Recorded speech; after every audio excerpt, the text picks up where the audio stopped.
BSNL Bharat संचार निगम limited. कुछ दिनों से आप लोग शायद सोशल मीडिया पे हो, न्यूज चैनल पे हो, यूट्यूब पे हो, सारे जहां आप जिधर भी देखोगे सब लोग बीएसएनएल बीएसएनएल कर रहा है। और बहुत सारे लोग, एक बहुत बड़ा नंबर जो अलग सिम से, एयरटेल से हो, जियो से हो, बीआई से हो, सब पोर्ट करके बीएसएनएल की तरफ आ रहा है। आज हम उसी विषय पे बात करेंगे। क्या हमें भी अपना सिम जो है, एयरटेल हो, जियो हो, बीआई हो, कोई भी अदर सिम हो, उससे पोर्ट करना चाहिए बीएसएनएल की तरफ? अगर हम बीएसएनएल की तरफ पोर्ट करेंगे तो किन किन बातों को हमें ध्यान में रख के पोर्ट करना है, इन सारे विषय पे आज हम बात करेंगे। तो वीडियो लास्ट तक जरूर देखिएगा। बीएसएनएल, ये बीएसएनएल कंपनी, हमें लगता है शायद कुछ कुछ लोगों को लगता है कि ये शायद नई कंपनी होगी, पर नहीं। बीएसएनएल एक बहुत पुरानी कंपनी है। एयरटेल, जियो, वीआई ये सब स्टैब्लिश होने से पहले ही बीएसएनएल एक बहुत बड़ी कंपनी है। 2000 से लेके 2008 तक इस कंपनी का रेवेन्यू आज के जियो में जितना रेवेन्यू है उससे बहुत गुना ज्यादा है। उस टाइम पे 2000 से और 2008 तक अगर हम देखें, जिस तरह का बीएसएनएल का डोमिनेशन था, उस टाइम पे बीएसएनएल के कंपटीशन में कोई भी नहीं था। ये कंपनी अक्टूबर 2000 में स्टैब्लिश किया था। 2008 के बाद इस कंपनी का डाउनफॉल आना शुरू हो गया। किस कारण से डाउनफॉल आया उस विषय में हम बात नहीं करेंगे। हम बस इस विषय पे बात करेंगे कि हमें क्या पोर्ट करना चाहिए, क्या बीएसएनएल से हमें वो फायदा मिल सकता है जिससे हमें एयरटेल, वीआई और अदर से नहीं मिल रहा है। किन किन बातों को हमें ध्यान में रखना चाहिए बीएसएनएल पे शिफ्ट होने से पहले। बीएसएनएल के अगर रिचार्ज प्लान की बात करें तो बहुत ही आकर्षणीय रिचार्ज प्लान है, क्योंकि 118 रुपया में रिचार्ज प्लान स्टार्ट हो जाता है। उसी प्रकार डेटा, अगर हम डेटा की बात करें तो 2 GB डाटा हमें सिर्फ 16 रुपया पे मिल रहा है। तो अगर रिचार्ज के पॉइंट ऑफ व्यू से हम देखें तो बीएसएनएल बहुत ही आकर्षित करता है। पर अभी क्वेश्चन ये है कि ठीक है, हम जियो के कस्टमर है या ये एयरटेल या वीआई के है, कि हमें शिफ्ट हो जाना चाहिए? बिल्कुल, एक बार हमें अगर रिचार्ज के पॉइंट ऑफ व्यू से देखें तो हाँ, शिफ्ट हो जाना चाहिए। पर शिफ्ट होने से पहले हमें ये देखना है कि जब हम बीएसएनएल पे पोर्ट करेंगे कोई भी अदर्स कंपनी छोड़ के, क्या बीएसएनएल एयरटेल, जियो और वीआई की तरह हमें सर्विस प्रोवाइड कर सकेगा? क्या बीएसएनएल का नेटवर्क इतना स्ट्रांग है, हमें पूरी तरह से 4G इंटरनेट या 5G इंटरनेट प्रोवाइड करा पाएगा? क्या बीएसएनएल का जो इंटरनेट स्पीड है कितना एमबीबीएस तक हमें प्रोवाइड करेगा? तो इन विषय पे हमें एक बार सोचना चाहिए, क्योंकि अगर हम रिचार्ज के पैसे बचाने जाएंगे पर उससे अगर हमें सर्विस नहीं मिलेगा तो सबसे बड़ा घाटा हमको मिलेगा।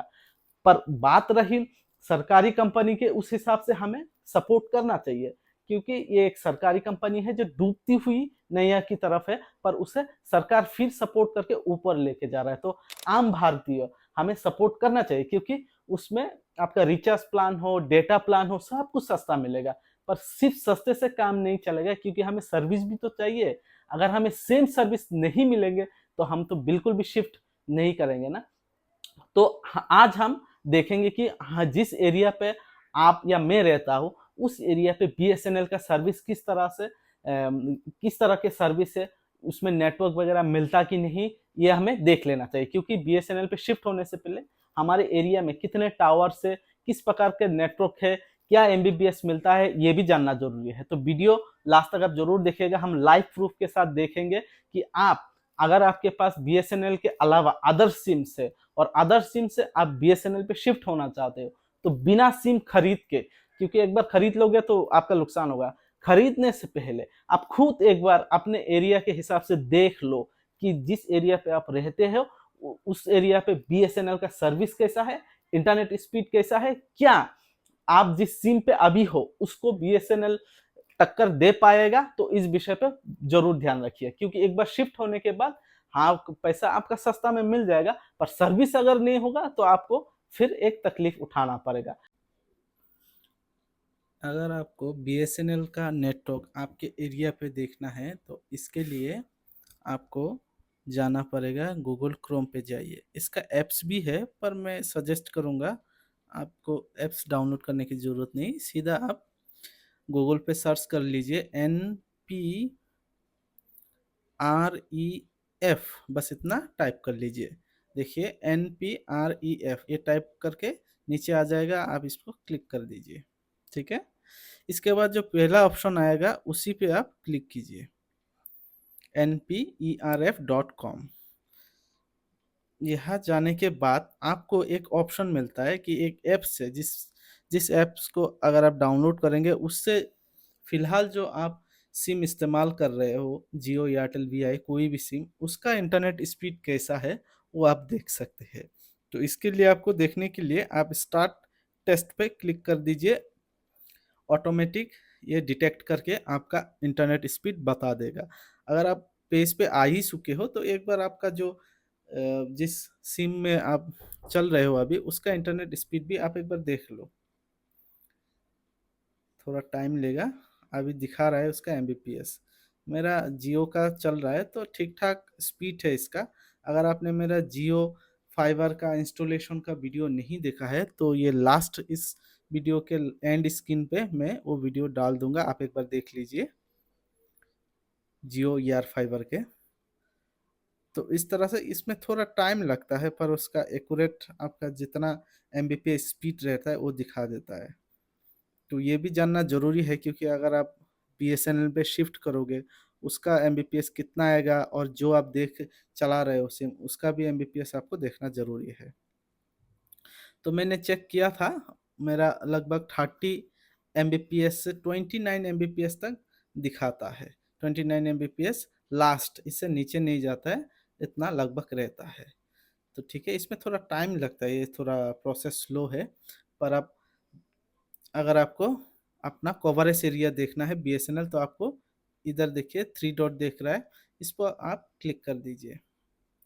क्लिक करने के बाद आपको मैप्स के नीचे देखिए कवरेज मैप मिल रहा है, इस पे आप क्लिक कर दीजिए, जिससे आपके एरिया में बीएसएनएल के नेटवर्क है या नहीं, इससे आप पता कर सकते हो।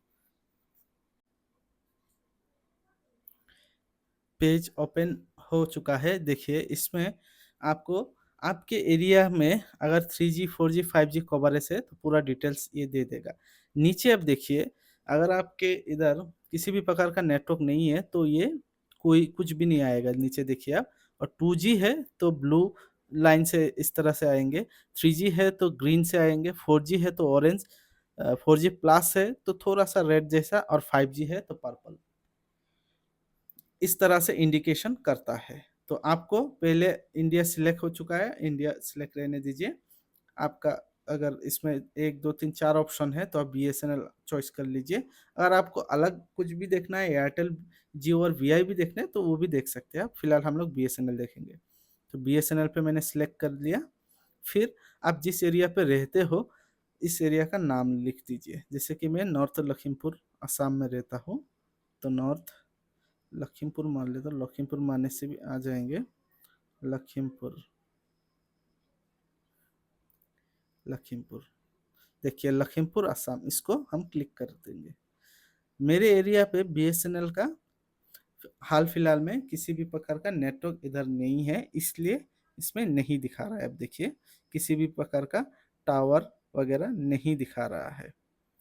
तो इस बात पे आप ज़रूर गौर कीजिए। हाँ, अगर आपको बीएसएनएल पे पोर्ट होना ही है तो एक बार आप अपने एरिया का नेटवर्क देख लीजिए, क्योंकि सिर्फ सस्ता होने से नहीं होगा, आपको सर्विस भी चाहिए। मैं मान के चलिए मैं कोई भी अदर स्टेट सिलेक्ट कर लेता हूँ, या देख लेता हूँ, जैसे कि मैंने सिलेक्ट कर लिया गुवाहाटी। अगर इधर नेटवर्क है तो इस तरह से दिखाएगा, ये देखिए। अगर देखिए गुवाहाटी पे पूरी तरह से नेटवर्क है, ये देखिए। ये जो ग्रीन वाला है ना, ग्रीन वाला शायद 3G था, हाँ ग्रीन वाला 3G है। और ये ऑरेंज जैसा है ना, आपको जिस तरह से ऑरेंज दिख रहा है, ये आपका 4G। और ऑरेंज और रेड का जो कॉम्बिनेशन है, थोड़ा रेड जैसा, वो 4G प्लस है। और अगर आपका पर्पल दिखाई देता है डॉट, तो वो 5G है। अगर इस तरह के नेटवर्क, जैसे कि इधर डॉट डॉट डॉट डॉट दिखाई दे रहा है ना, अगर आप जिस एरिया पे रहते हो, अगर इस तरह का डॉट डॉट दिखाई दे रहा है तो आप ज़रूर बीएसएनएल पे शिफ्ट हो जाइए, क्योंकि वो रिचार्ज आपको सस्ता पड़ेगा, आपके लिए किफ़ायती होगा। और अह, वक्त के साथ बीएसएनएल भी ग्रो करेगा। फिलहाल हमने सुना है कि बीएसएनएल ऑलरेडी ऑफिशियल वेबसाइट पे बताया कि 10,000 टावर एक्टिवेशन के प्रोसेस पे जा रहा है, जिसमें 1000 टावर ऑलरेडी 4G का बन चुका है। तो कुछ ही दिनों में बीएसएनएल एक अच्छा मूवमेंट लेगा, और मुझे लगता है अगर आपके एरिया पे इस तरह का डॉट डॉट है, नेटवर्क भी है, तो आपको शिफ्ट होना चाहिए, क्योंकि इससे आपका बहुत ही 1 महीने में लगभग आपका 100 रुपया बच जाएगा, जो अदर्स काम में आप इस्तेमाल कर सकते हो। ठीक है? तो मेरा जो जियो फाइबर वाला वीडियो है वो भी देख लीजिएगा। अगर आपको जियो फाइबर भी लगाना है घर पे, तो उससे आपको बहुत हेल्प मिलेगा। इंस्टॉलेशन का पूरा प्रोसेस मैंने दिखाया है। बाकी वीडियो आपको अगर अच्छा लगा हो तो प्लीज़ चैनल को सब्सक्राइब कीजिए, अपने दोस्तों को शेयर कीजिए और वीडियो को लाइक ज़रूर कीजिए।